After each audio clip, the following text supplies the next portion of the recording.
Hello, हाय, नमस्कार. मी architect तेजा पारुंडेकर. खूप दिवसाने भेटतोय ना आपण. जवळजवळ 5-6 महिने झाले, कारण माझ्या मिस्टरांना बरं नव्हतं. त्यामुळे मग थोडंसं मूड नव्हता की आपण काही व्हिडिओज करू आणि टाकू म्हणून.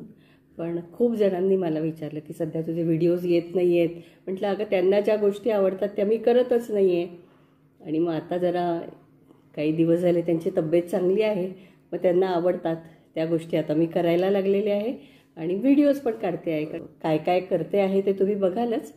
मध्यंतरी माझ्या लेखीने मला एअर फ्रायर दिला आणि त्याच्यात पण मी खूप गोष्टी केल्या त्यांच्यासाठी, पण व्हिडिओ काढायचे राहिले. तुम्हाला तो व्हिडिओ दाखवतेच आहे, तुम्ही तो बघा. तो तुम्हाला कसा वाटतो ते मला सांगा.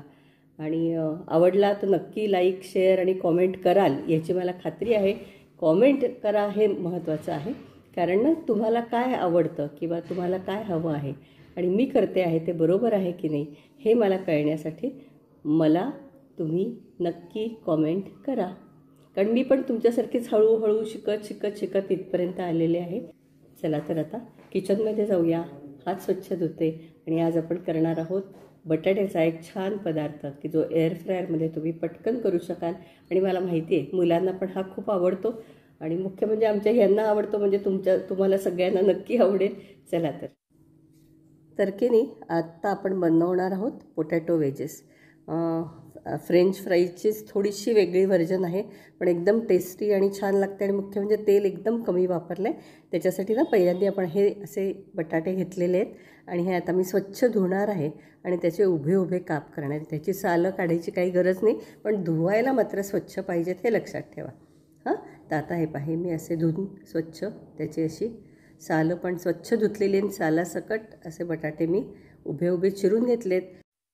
हे चिरत असताना की नाही एक लक्षात ठेवायचं की सगळ्याचा थिकनेस सारखा घ्यायचा, म्हणजे त्याला सगळीकडनं सारखी हीट लागली जाते आणि त्याच्यामुळे ते सारख्या पद्धतीने तळले जातात किंवा शिजवले जातात. ठीक आहे. आता त्याच्यात पहिल्यांदा मी अर्धा चमचा इटालियन हर्ब्स जे असतात ते घातलेले आहेत. ते जरा बारीक करून घेतले. माझ्याकडे जे होते ते खूपच जाड होते, मग ते चांगले लागत नाहीत. अर्धा चमचा इटालियन हर्ब्स घातलेले आहेत. थोडंसं मीठ घालून घेऊ चवीपुरतं. आणि अजून 1-2 पदार्थ आपण फक्त त्याच्यात घालणार आहोत, ते म्हणजे तिखट.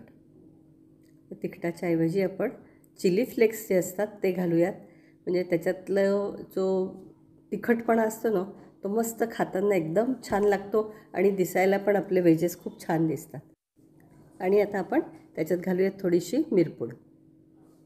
जास्त घालायची नाही मिरपूड, 1 पाव चमचा घातली तरी बास होईल आहे. ओके, चल. ही मिरपूड मी करून ठेवते थोडी थोडी मधनं. आणि मिरच्या पण मी जनरली आणून घेते. 1 पाव किलो मिरच्या, आपल्याला पाहिजे त्या तिखटाच्या मिरच्या आणायच्या आणि चिली फ्लेक्स करून ठेवायचे. थोडंसं चाळून घ्यायचं. खालचं तिखट आपण बाजूला रोजच्या स्वयंपाकात वापरू शकतो. आणि आता त्याच्यामध्ये मी साधारण 1-2-3 चमचे फक्त तेल घालते आहे. ओके, झालं बस, बाकी काही घालायचं नाही. आता हे हलवायचं. असं हलवता येतं आहे का बघते मी. आता आपलं सरळ आपण हलवून व्यवस्थित घ्यायचं. बेसिक एक काय आहे, त्याला तिखट, मीठ, मिरपूड, इटालियन हर्ब्स आणि तेल हे सगळं व्यवस्थित लागलं पाहिजे. ओके, आता ना मी त्याच्यात थोडीशी हळद आणि थोडंसं तिखट घालते आहे, कारण मला ह्याला थोडंसं तिखटपणा कमी वाटतो आहे. तर आता आपण थोडीशी हळद घालून घेऊयात.